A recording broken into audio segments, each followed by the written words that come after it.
अगर मेरी भी आपकी तरह कोई बड़ी दुकान होती तो आराम कर लेता, लेकिन पटरी पर साड़ी बेचकर कहाँ उतनी कमाई हो पाती है।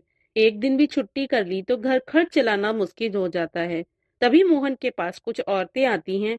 मोहन भैया, कुछ नई और रंग बिरंगी साड़ियाँ दिखाना भैया। भैया, मुझे भी कुछ बनारसी साड़ी दिखाना। हाँ हाँ, ये लो, ये लो बहन, ये सब नई साड़ी आई है। और ये आपकी बनारसी साड़ी, रंग तो देखो कितना प्यारा है। हाँ, यह तो बड़ी सुंदर है। कितने की है ये वाली? ये सिर्फ 200 रुपए की है। अरे वाह, इतनी सस्ती। फिर तो मेरे लिए 3 पैक कर दो, और मेरे लिए 2। अरे, यह क्या, सब औरतें उसी के पास साड़ियां लेने जा रही हैं। तभी एक औरत ब्रजपाल की दुकान पर आती है।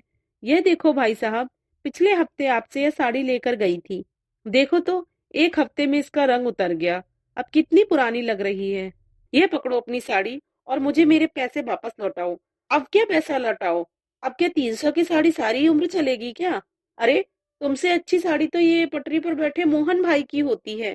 तुमसे सस्ती होती है, फिर भी ना तो उसका रंग निकलता है, और चलती भी तुम्हारी साड़ियों से ज्यादा ही है। बहन, तुम भी अब से मोहन भाई से ही साड़ी लिया करो। ठीक कहती हो बहन, अब मैं इस दुकान से कभी साड़ी नहीं लूंगी। मेरी ही मती मारी गई थी, जो इनके पास आ गई। वह औरत भी मोहन की दुकान से ही साड़ी लेती है। यह देखकर ब्रजपाल सोचता है, सभी औरतें इस मोहन की दुकान से साड़ी ले रही हैं। इस बारे में सेठ जी को खबर करनी होगी। शाम तक मोहन की सभी साड़ियां बिक जाती हैं, और वह खुशी खुशी घर लौट जाता है, और अपनी पत्नी के हाथ में कुछ पैसे रखकर कहता है, सीमा, आज माँ दुर्गा की कृपा से बहुत अच्छी कमाई हुई है। उनके मंदिर में प्रसाद चढ़ा देना। जय माँ दुर्गा। बस ऐसे ही बरकत बनाए रखना। उधर ब्रजपाल सेठ जी को जाकर इस बारे में बताता है। सेठ जी, सब लोग उस मोहन की दुकान से ही साड़ियां लेते हैं। कहते हैं हमारा माल बेकार होता है। अरे, अब सस्ता माल नहीं बेचूंगा तो मुनाफा कैसे कमाऊं? और तुम सबकी तनख्वाह भी निकालनी है। अच्छा, मेरे पास एक उपाय है, जरा इधर कान तो ला। सेठ अपने नौकर के कान में कुछ कहता है। वाह सेठ जी, क्या कमाल का दिमाग लगाया है। उधर मोहन शहर से नया धागा और रंग लेकर लौटता है, और उन्हें आंगन में ही रख देता है, और सीमा से कहता है, सीमा, बहुत भूख लगी है, जल्दी से खाना लगा दो। धूप में मैंने धागा और रंग रखा है, खाना खाकर धागे में रंग मिलाऊंगा। तुम जल्दी से पहले खाना लगा दो। आप हाथ मुंह धो लो, मैं परोस देती हूँ। सेठ जी अपने नौकर को कहकर चुपके से मोहन के धागे और रंग को अपने धागे और रंग से बदल देते हैं। इस बात से अनजान मोहन उन धागों से ही साड़ियां बनाता है, और बाजार में बेचने बैठ जाता है। ऐसे ही कुछ दिन बीत जाते हैं। एक रोज एक औरत मोहन के पास आकर कहती है, मोहन भाई, आजकल आपकी साड़ियों की क्वालिटी ना बहुत खराब हो रही है। देखो तो, एक ही धुलाई में रंग फीका पड़ गया। अब मैं कभी आपके यहाँ से साड़ी नहीं लूंगी। अरे बहन जी, यहाँ आइए हमारी दुकान में, दाम भी कम है और क्वालिटी भी इससे काफी अच्छी है। सभी ग्राहक सेठ जी की दुकान से साड़ियाँ खरीदने लगते हैं, और मोहन बेचारा सारा दिन ऐसे ही बैठा रहता, फिर बिना बोनी हुए ही वापस लौट आता है। क्या बात है जी, सारी साड़ियाँ वैसी की वैसी हैं, बिक्री नहीं हुई क्या? सीमा, सभी कहते हैं कि मेरी साड़ियों का रंग जल्दी निकल जाता है। यह आप क्या कह रहे हैं? आज से पहले तो ऐसी शिकायत कभी नहीं आई। कुछ समझ नहीं आ रहा। मैंने तो अपनी सारी जमा पूंजी इन साड़ियों में लगा दी, और मेरे पास तो अब कोई जमा नहीं बची। इस मुसीबत से अब हमें देवी माँ ही बचा सकती हैं। दोनों दुर्गा माँ की तस्वीर के आगे हाथ जोड़कर बैठ जाते हैं। हे देवी माँ, मैंने हमेशा सच्चे मन से आपकी भक्ति की है। आज आपके भक्त पर मुसीबतों का पहाड़ टूट पड़ा है माँ। मेरी रक्षा करो माँ, अपने भक्तों की मदद करो माँ। देवी माँ सोचती है, मुझे पहले इस भक्त की परीक्षा लेनी होगी। धीरे धीरे ऐसे ही 2 दिन बीत गए। बाहर बहुत तेज बारिश हो रही थी। दुर्गा माँ एक बुढ़िया का भेष धारण कर मोहन के घर आई। घर में सिर्फ 2 ही रोटी का आटा बचा था। एक रोटी सीमा ने मोहन की थाली में रखी, और वह एक अपनी में। वह खाना शुरू करने ही वाले थे, तभी किसी ने उनका दरवाजा खटखटाया। मुझे बहुत जोरों की भूख लगी है, मुझे कुछ खाने को दे दो। अंदर आ जाओ माँ जी। यह क्या, आप तो पूरी तरह से भीग गई हैं। मैं आपको एक नई साड़ी लाकर देती हूँ। यह लीजिए, आप यह साड़ी पहन लीजिए, फिर भोजन ग्रहण करिए। वो बुढ़िया नई साड़ी पहन लेती है, साथ वह दोनों अपने हिस्से की रोटी भी उस बुढ़िया को दे देते हैं। बारिश थमते ही वो बुढ़िया वहां से जाने लगती है। तुम्हारा बहुत बहुत शुक्रिया बेटी। यह कहकर वो बुढ़िया वहां से चली जाती है। उस रात माँ दुर्गा मोहन के सपने में आती है। मोहन, तुम्हारे घर के पीछे जो तालाब है, उसके पानी में अपनी साड़ियों को भिगो लो। उनका रंग पक्का हो जाएगा और साड़ी का कपड़ा कभी नहीं फटेगा।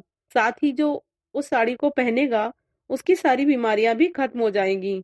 अगली सुबह मोहन नींद से जागता है और सारी बात अपनी पत्नी को बताता है।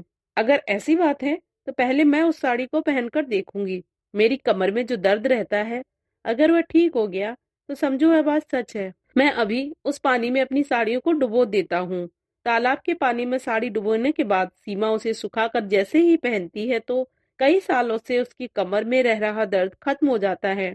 अरे वाह, मेरा सारा दर्द चला गया। जय देवी माँ, तुम्हारी सदा ही जय हो।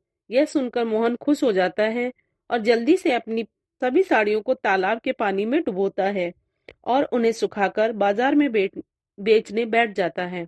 जादुई साड़ी ले लो, जादुई साड़ी, एक बार पहन करके देखो, शरीर के सारे रोग दूर हो जाएंगे। जादुई साड़ी ले लो। नहीं भैया, आपसे साड़ी लेकर मैं पहले ही परेशान हो चुकी हूँ और अब तो आप झूठ बोलकर साड़ी बेचने लगे हो। बहन जी, इस बार आप लेकर जाओ, पहले आजमा कर देख लो, काम नहीं करे तो पैसे वापस ले लेना। अच्छा ठीक है, मेरी सास के घुटनों में कई महीनों से दर्द है, वो चल फिर भी नहीं पाती। अगर इसे पहनकर भी उनका दर्द ठीक नहीं हुआ तो पैसे वापस ले जाऊंगी। ठीक है बहन जी। घर आकर वो औरत अपनी सास को वो साड़ी पहनाती है। उसकी सास तुरंत ठीक हो जाती है और यहाँ वहाँ बिना किसी सहारे के चलने लगती है। इसके बाद यह बात सारे गांव में फैल जाती है और सब गांव वाले, यहाँ तक कि दूर दूर के गांव से भी लोग उसके यहाँ की साड़ी लेने आते हैं। सेठ जी, सचमुच में कुछ तो जादू किया है उसने साड़ियों में। अरे, पहले तुम उससे एक साड़ी लेकर आओ, पहले हमें वो आजमानी होगी, तभी पता चलेगा। ब्रजपाल उससे साड़ी खरीदने जाता है। आखिर तुम्हें भी मेरी साड़ी की जरूरत पड़ गई? ये लो साड़ी और निकालो 1000। इतनी महंगी? और नहीं तो क्या, ऐसी जादुई साड़ी 3000 में भी मिले वो भी कम है। जो काम डॉक्टर नहीं कर पा रहे वो ये साड़ी कर देती है। ब्रजपाल वो साड़ी सेठ जी को लाकर दे देता है। सेठ जी वो साड़ी अपनी पत्नी, जो कि कई सालों से कोमा में थी, उसे पहनाते हैं। वो झट से उठ बैठती है और सबसे बात करने लगती है। सेठ जी मोहन पर नजर रखना शुरू कर देते हैं और वह उसे तालाब का पानी इस्तेमाल करते हुए देख लेते हैं। फिर एक रात उनके सोने के बाद सेठ जी और ब्रजपाल भी तालाब से पानी निकालते हैं और अपनी गोदाम में ले जाते हैं और सभी साड़ियों पर पानी छिड़क देते हैं। लेकिन पानी छिड़कते ही उनके गोदाम में आग लग जाती है। हे भगवान, मैं तो बर्बाद हो गया। अरे कोई आग बुझाओ। अरे मैं तो बर्बाद हो गया। अरे मेरा सब कुछ जल गया रे।